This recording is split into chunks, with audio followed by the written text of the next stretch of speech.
여기 배가 고픈 여우가 포도밭 근처를 서성거리고 있었다. 포도밭에는 탐스러운 포도가 주렁주렁 열려 있었지만 울타리가 있어 들어갈 수가 없었다. 여우는 서성거리다 마침 작은 구멍 하나를 발견했다. 그러나 그 구멍은 너무나도 작았고 몸이 걸려 구멍 안으로 들어갈 수가 없었다. 여우는 잠시 가만히 앉아 꾀를 내어 사흘 동안 아무것도 먹지 않고 배를 홀쭉하게 만들기로 결심했다. 그렇게 배를 홀쭉하게 만든 여우는 작은 구멍을 통해 마침내 포도밭으로 들어갈 수가 있었다. 그렇게 배를 통통해지도록 포도를 따먹은 뒤 흐뭇한 마음으로 배를 두드리며 나오려고 하는 순간 배가 너무 불러 작은 구멍으로 다시 나올 수가 없었다. 결국 여우는 그 구멍 앞에서 다시 사흘 동안 굶을 수밖에 없었다. 그리고 다시 몸이 홀쭉해진 후에야 겨우 그 구멍을 빠져나올 수가 있었다. 결국 배가 고프기는 들어갈 때나 나올 때나 똑같군. 여우는 비실거리며 다시 숲속으로 기어들어갔다. 아는 만큼 보인다. 우리가 모르는 것은 우리의 눈에 보이지 않는다는 말이다. 사실 세상에 일어나는 수많은 일들과 현상, 정치, 사람, 자연, 과학, 종교, 철학 등 죽을 때까지 우리는 이와 대면하지만 이를 공부하고 연구해도 전부 다 아는 것은 불가능할 것이다. 당장 우리 주위를 둘러보아라. 여러 가지 일들로 인해 힘들어하는 사람이 주변에 많이 있을 것이다. 아직 그 어려움을 겪어보거나 이겨내 본 적이 없는 사람들에겐 뭐 저런 일 가지고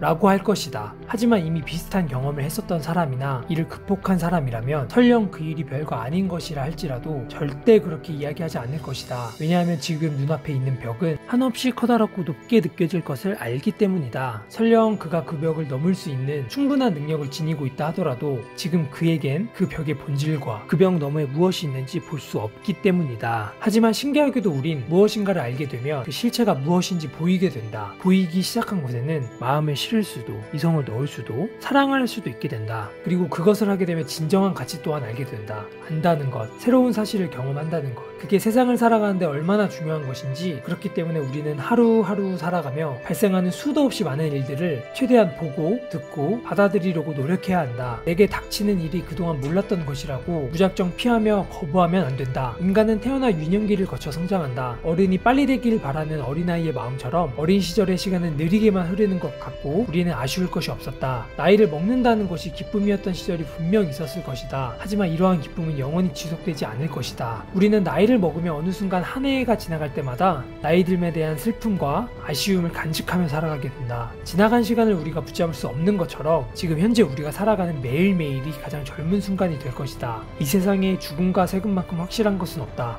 벤자민 플랭클린의 말처럼 우리는 태어나 살아가면서 모두 나이를 먹고 죽음으로부터 자유로워질 수 없다. 지나간 시간과 같이 경제적인 사회에서 피할 수 없는 것은 또 세금이다. 정상적인 경제생활을 하는 어느 누구도 세금으로부터 자유로워질 수는 없다. 세금은 경제활동에 중요한 영향을 미치는 요인 중에 하나이다. 우리가 경제적인 문제에 있어 세금을 고려하지 않고는 올바른 의사결정을 하기가 어렵다. 과세, 세금을 부과하다. 모든 국가를 지탱하고 있는 원칙 중의 원칙이다. 우리나라는 조세 법률주의를 따르며 대한민국 헌법 제38조에 모든 국민은 법률이 정하는 바에 의하여 납세 의무를 진다 라고 명시되어 있다. 문명의 발달 이후 세금이 없던 시대는 없었다. 세금이 문명의 버팀목으로서 작용했다고 보는 것이 대다수 학자들의 의견이다. 세금이 없는 나라, 즉 무세국가의 아이디어는 한낱 몽상에 불과할 것이다. 세금이 없어졌을 때의 대한민국을 생각해 보아라. 국가가 국민을 위해 어떠한 일도 해줄 수가 없다. 군인과 경찰이 사라지면 안보와 치안에 큰 공백이 생길 것이고 우리가 마음 놓고 길거리를 다닐 수 있는 자유조차 없었을 것이다. 또한 도로나 지하철 등 우리가 현재 편리하게 이용하는 공공 편의시설을 찾을 수 없었을 것이며 우리는 인간으로서의 존엄과 가치, 행복을 추구할 권리조차 보장받을 수 없었을 것이다. 하며 사회 약자인 노인과 청소년의 복지는 물론 지역 간의 균형 있는 발전이 불가능해졌을 것이며 지역 경제는 더욱 침체되었을 것이다. 지역 경제뿐이겠는가? 사람 간의 빈부격차가 더욱 양극화되어 가난의 대물림 현상이 더욱 심해졌을 것이다. 벤자민 플랭클린의 말처럼 세금은 우리 생활에서 피할 수 없는 부분임에는 틀림없다. 사실 우리는 일상생활을 하면서 알게 모르게 많은 세금을 내고 있다.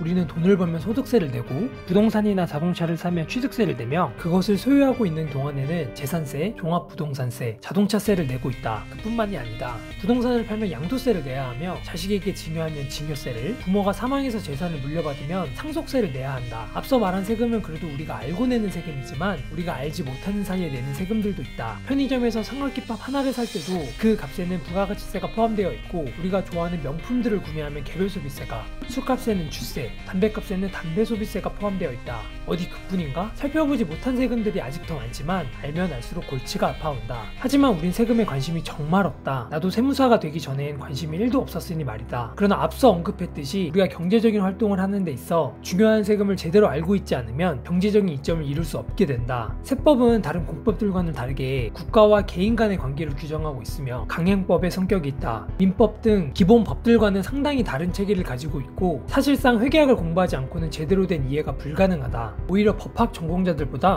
경영학 전공자들이 세법을 더 많이 익히는 이유 중 하나이다. 법리도 중요하지만 당시의 경제 사정, 이런 분위기 등이 보다 더 중요하기 때문이다. 조세 정책적 목적을 가지고 입법된 조문들이 많다. 예를 들어 영유아용 기저귀와 분유는 부가가치세법상 과세되어야 하는 것이 맞지만 현행 조세특례 제한법에는 면세 항목으로 규정하고 있기 때문에 과세가 되지 않는다. 이유는 출산, 장려 등의 정책적 목적을 가지고 입법된 것이기 때문이다. 당장 우리가 겪고 있는 왕관 사태만 해도 이해하기가 쉬울 것이다. 이렇게 세법은 정책상 윤리상의 목적을 담으려다 보니 현행 법률 중 가장 빈번하게 개정되는 법률이며 매년 개정된다. 텍스메이트 채널은 젊은 세무사들의 유튜브 채널이며 세무사로서 느낀 점과 가치관을 공유하고 일상생활에 있는 세금에 대한 유용한 정보와 지식, 상식을 쉽고 재미있게 나누고자 만든 채널이다. 세금이란 주제가 생소하고 어렵다 보니 일상생활에 있는 친숙하고 편안한 주제를 가지고 이야기해보려고 한다. 나의 사랑하는 가족과 친구들에게 말하듯이 말이다. 눈앞에 있는 벽을 넘어 세상을 보고자 하는 힘, 그 시작은 작은 관심에서 비롯되지만 그 끝은 누가 가늠할 수 있겠는가?